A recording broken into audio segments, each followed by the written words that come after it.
윤석열 대통령 탄핵 심판 이번 주가 중대한 분수령이 될 것으로 보입니다. 앞서 헌재는 이번 주 화요일과 목요일 추가로 두 차례 변론 기일을 갖기로 결정했습니다. 특히 목요일 변론의 경우에는요, 지금 윤 대통령 측이 연기를 신청한 상태입니다. 헌재가 이를 받아들일지 여부에 따라서 최종 선고 일정에도 영향을 미칠 가능성이 큽니다. 일단 내일 9차 변론 심판 초반과 마찬가지로 오후 2시부터 열릴 예정입니다. 맞습니다. 이 윤 대통령 탄핵 심판 9차 변론은요, 내일 오후 2시에 열립니다. 내일 변론은 이 별도의 증인 신문 없이 이 증거를 정리하는 절차로 진행이 됩니다. 또 이 국회와 윤 대통령 측이 각각 이 탄핵 소추에 대한 입장을 2시간씩 밝힐 예정입니다. 그리고 그 이틀 뒤인 20일 오후 2시로 예정된 이 10차 변론에는요, 한덕수 국무총리와 홍장원 국정원 1차장 그리고 조지호 경찰청장 등 이 3명이 증인으로 채택이 된 상태고, 특히 이 한 총리 증인 신문에서는 비상계엄 선포에 앞서 진행된 이 국무회의가 적법했는지 이런 것과 이제 쟁점이 될 것으로 보입니다.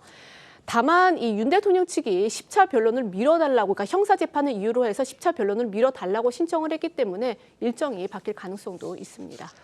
방금 기자 말씀한 대로요, 20일 목요일에는요, 윤 대통령의 내란 우두머리 혐의의 첫 형사재판이 열리고요.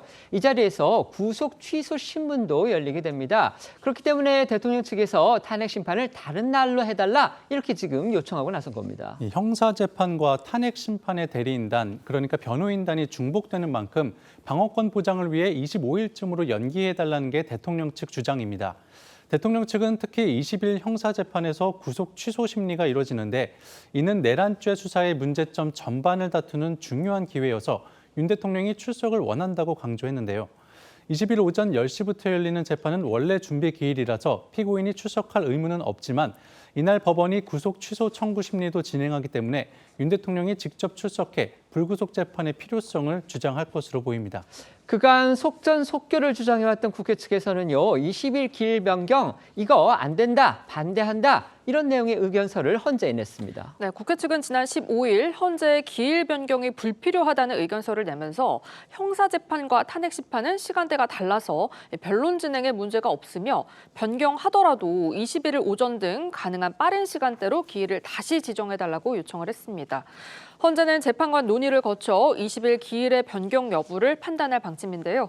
헌재 측은 오늘 언론 브리핑에서 내일 9차 변론 때 일정 변경 여부가 공지될 걸로 예고를 했습니다. 대통령 측의 기일 변경 신청이 받아들여지느냐, 이건요, 이 탄핵 심판 선고 시점에도 변수가 될 수 있다 이런 관측이 나오고 있습니다. 자, 이건 왜 그런 건지 설명해 주시죠. 네, 먼저 이 헌재가 윤 대통령의 변론 연기 신청을 받아들인다면 통상 이 화요일과 목요일에 변론 기일을 잡는 그런 관례에 비춰볼 때 10차 변론 기일은 이 다음 주 화요일인 25일로 미뤄질 가능성이 큽니다. 통상 탄핵 심판은요, 증거 조사가 끝나면 양측의 최종 의견을 진술을 하고 변론을 종결하게 되는데요. 이에 따라서 헌재가 만약 그 10일차, 그러니까 추가 변론 기일을 지정하고 국회와 대통령 측의 이 최후 진술을 들은 뒤에 변론을 종결을 할 경우 이 선고가 3월 중순쯤에 나올 거다라는 전망이 나오고 있습니다. 이제 여기에 변수가 하나 더 있죠. 바로 이 마은혁 헌법재판관 후보자의 임명 여부인데요. 이 마은혁 후보 관련 헌재 심리는 현재 그 변론이 종결되고 선고만 남아있는 상태입니다. 이 대통령 탄핵 심판 변론이 종결되기 전에 마 후보자가 임명이 돼서 재판부에 새로 합류하게 될 경우 이전에 진행한 이 변론 절차를 다시 밟아야 할 수도 있기 때문에 그렇게 된다면 이제 이 선고 시점이 4월 초까지 밀릴 가능성도 있습니다. 또 윤 대통령 이 형사 재판이 본격화되면 이 탄핵 심판과 이 형사 재판 두 재판을 동시에 대응하기 어렵다는 이유로 해서 이 윤 대통령 측에서 이 탄핵 심리를 더 늦추려고 시도할 가능성도 있습니다. 이 형사 재판에 선임계를 낸 변호사가 15명, 이 탄핵 심판 담당 변호사가 21명인데 윤곽근 변호사 등 13명이 이 두 사건을 동시에 맡고 있기 때문입니다.